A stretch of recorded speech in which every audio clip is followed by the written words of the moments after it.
മാന്യപ്രേക്ഷകർക്ക് എൻ്റെ പ്രണാമം. അടുത്ത കാലത്ത് യൂട്യൂബിൽ ആരാധ്യനായ ശ്രീ നിർമ്മലാനന്ദഗിരി സ്വാമികളുടെ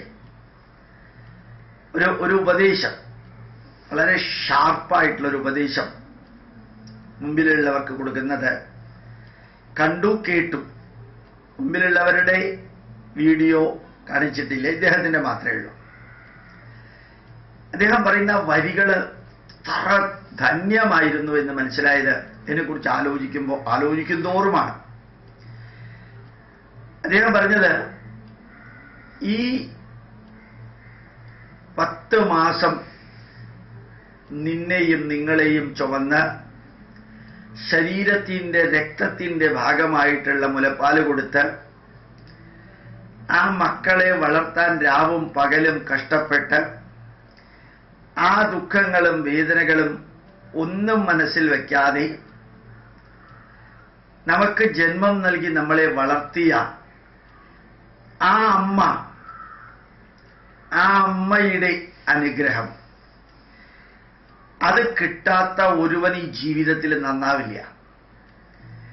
ആ അമ്മയുടെ ശാപം അറിഞ്ഞോ അറിയാതെയോ ഏൽക്കേണ്ടി വരുന്നവന്റെ ഗതി അധോഗതിയായിരിക്കും, പരമമായിട്ടുള്ള നരകത്തിലേക്കായിരിക്കും പോവാ.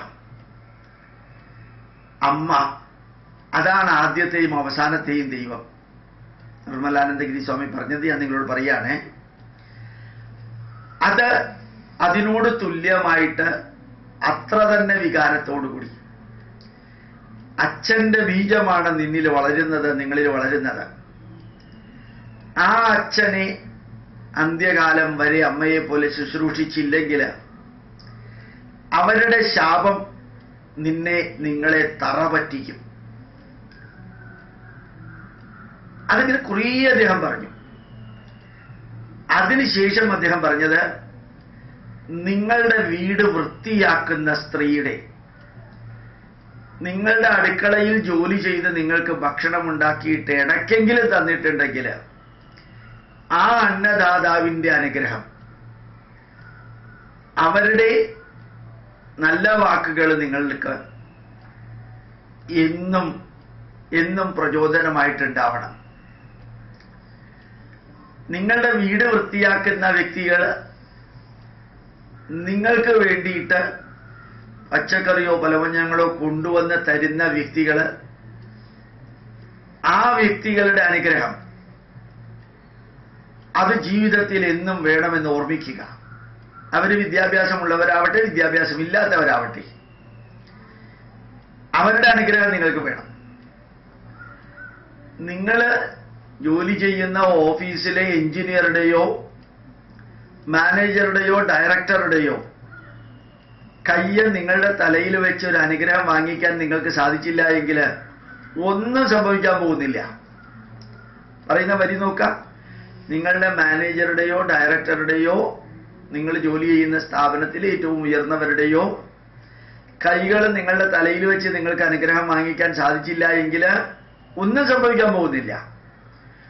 പക്ഷേ അമ്മയുടെ വലത്തെ കൈ തലയിൽ വെച്ച് അനുഗ്രഹം വാങ്ങിക്കാൻ സാധിച്ചില്ലെങ്കിൽ, അച്ഛന്റെ കൈയ്യ് തലയിൽ വെച്ച് അനുഗ്രഹം വാങ്ങിക്കാൻ സാധിച്ചില്ലെങ്കിൽ, നിങ്ങളുടെ വീട്ടിൽ നിങ്ങൾക്ക് വേണ്ടി ജോലി ചെയ്യുന്ന സർവന്റിന്റെ അനുഗ്രഹപൂർണമായിട്ടുള്ള വാക്കുകൾ തലയിൽ കൈവച്ചിട്ടാണെങ്കിൽ അങ്ങനെ, അല്ലെങ്കിൽ അങ്ങനെ വേണ്ട, അത് വാങ്ങിക്കാൻ നിങ്ങൾക്ക് സാധിച്ചില്ലെങ്കിൽ, നിങ്ങളുടെ ജീവിതത്തിന് കോൺട്രിബ്യൂട്ട് ചെയ്യുന്ന വിധത്തിൽ സഹായിക്കുന്ന ഏറ്റവും താഴെക്കിടയിലുള്ള വ്യക്തികളുടെ നല്ല വാക്കുകളും അനുഗ്രഹങ്ങളും വാങ്ങിക്കാൻ സാധിച്ചില്ലെങ്കിൽ, അത് ജീവിതത്തിലെ എന്നത്തേക്കുമായിട്ടുള്ള നഷ്ടമാണ്.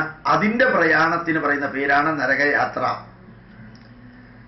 എത്ര ഭംഗിയായിട്ടാണ് അദ്ദേഹം പറഞ്ഞത്. നമ്മൾ ചിന്തിക്കാത്ത കുറെ കാര്യങ്ങൾ നമ്മൾ അമ്മയുടെയും അച്ഛൻ്റെയും ആചാര്യൻ്റെയും ഒക്കെയാണ് പറയാ. അദ്ദേഹം ഇതെല്ലാം പറഞ്ഞതിന് ശേഷം വീണ്ടും ഒരു വരി കൂടി പറഞ്ഞു.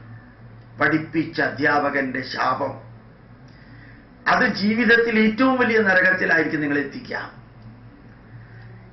ഞാൻ പെട്ടെന്ന് ആലോചിച്ചു പോയത്, പാലക്കാട് വിക്ടോറിയ കോളേജില് ഒരു പ്രധാന അധ്യാപികയ്ക്ക് ശവക്കുഴി തോണ്ടിയ DYFIക്കാരുടെയും SFIക്കാരുടെയും പ്രയാണം എങ്ങോട്ടായിരിക്കുമെന്നാണ് ഞാൻ ചിന്തിച്ചത്.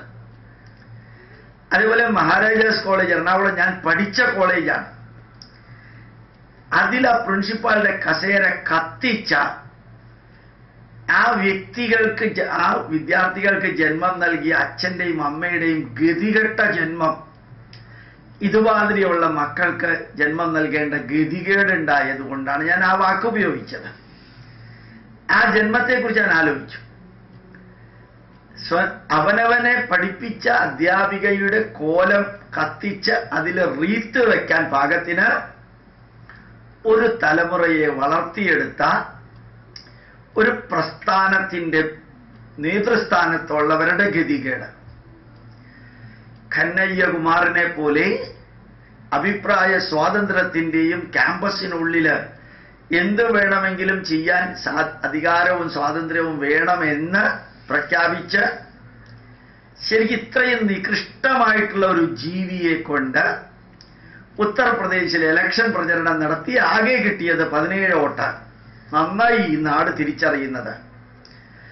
ഈ നാടിനെതിരെ ബോംബ് വയ്ക്കുകയും 300-400 പേരുടെ മരണത്തിന് കാരണമാവുകയും ചെയ്യുന്ന വ്യക്തിയെ ഏതൊരു രാഷ്ട്രത്തിലും ഉന്മൂലനം ചെയ്യാനുള്ള രീതി ഇവിടെ സ്വീകരിച്ചതിനെതിരെ രാഷ്ട്രദ്രോഹികൾക്ക് തടയിടാൻ വേണ്ടി ചെയ്തതിനെതിരെ അഭിപ്രായ സ്വാതന്ത്ര്യത്തിൻ്റെ പേരിൽ ആക്രോശിച്ച മക്കൾക്ക് ജന്മം നൽകിയ ആ മാതാപിതാക്കളുടെ ജന്മം എത്ര ഗതികെട്ട ജന്മമാണെന്ന് ആലോചിക്കാം. ഒരുപക്ഷെ ചോദിക്കുമായിരിക്കും, ആ മാതാപിതാക്കൾ എന്ത് ചെയ്തു എന്ന്. ഇവന് ജന്മം നൽകിയത് തന്നെയാണ് അതിന് കാരണം. അത് മതിയല്ലോ, ഇനി വേറെ പ്രത്യേകിച്ചൊന്നും ചെയ്യണ്ടല്ലോ. ഒരു ബോംബുണ്ടാക്കി ബോംബ് വെച്ചിട്ട് പൊട്ടിക്കുമ്പോൾ ബോംബ് പൊട്ടിയ സ്ഥലത്ത് കുറച്ച് പേർക്ക് പരിക്ക് പറ്റും, മരിക്കും. അതോടുകൂടി ബോംബിന്റെ ജോലി തീർന്നു. ഇതിവൻ ചാവുന്നത് വരെ, മരിക്കുന്നത് വരെ ഈ നാട്ടിൽ നിന്ന് ഇവന്റെ ജീവിതം അവസാന ശ്വാസം എത്തുന്നത് വരെ നാടിനും ഇവിടുത്തെ സംസ്കാരത്തിനും നാശോന്മുഖമായിട്ടുള്ള പ്രവർത്തനം ചെയ്യുന്ന ഒരു ലോങ് ഡ്യൂറേഷൻ ബോംബിനെ ഉണ്ടാക്കിയത്, അതാ അവർ ചെയ്ത മഹാഭാവവും നരകത്തിലേക്കുള്ള യാത്രയും. ഞാനിങ്ങനെ ആലോചിക്കുകയായിരുന്നു. ഓരോ സംഭവവും മക്കൾക്ക് ജന്മം നൽകിയില്ലെങ്കിൽ ജന്മം നൽകിയില്ലെന്നേ ഉള്ളൂ. പക്ഷേ അധ്യാപകർക്ക് ശവക്കുഴി തോണ്ടുകയും റീത്ത് വെക്കുകയും ഇരിക്കുന്ന കസേര കത്തിക്കുകയും ചെയ്യുന്ന ഒരു നീച ജന്മത്തിന് കാരണമാകുന്ന മാതാപിതാക്കളുടെ അവസ്ഥ, അതൊന്ന് ചിന്തിക്കാം. ഞാൻ വീണ്ടും നിർമ്മലാനന്ദഗിരി സ്വാമി പറഞ്ഞതിലേക്ക് വരുന്നു. അമ്മയുടെ അനുഗ്രഹം, അച്ഛൻ്റെ അനുഗ്രഹം, നമുക്ക് വേണ്ടിയിട്ട് ജീവിതത്തിൻ്റെ ഊർജവും സമയവും കുറച്ചറിവും സമർപ്പിക്കുന്ന വ്യക്തികളുടെ ജീവിതം, ആ ജീവിതത്തിലെ അനുഗ്രഹം, ഇതാണ് ജീവിതത്തിലെ ഏറ്റവും വലിയ അനുഗ്രഹമെന്ന് ഈ ലോകത്തോട് യാത്ര പറഞ്ഞു പോയ നിർമ്മലാനന്ദഗിരിയുടെ പാദങ്ങളിൽ പ്രണമിച്ചുകൊണ്ട് ആ വരികൾ ഞാൻ നിങ്ങളെ ഓർമ്മിപ്പിക്കുന്നു. പ്രണാമം, നമസ്കാരം.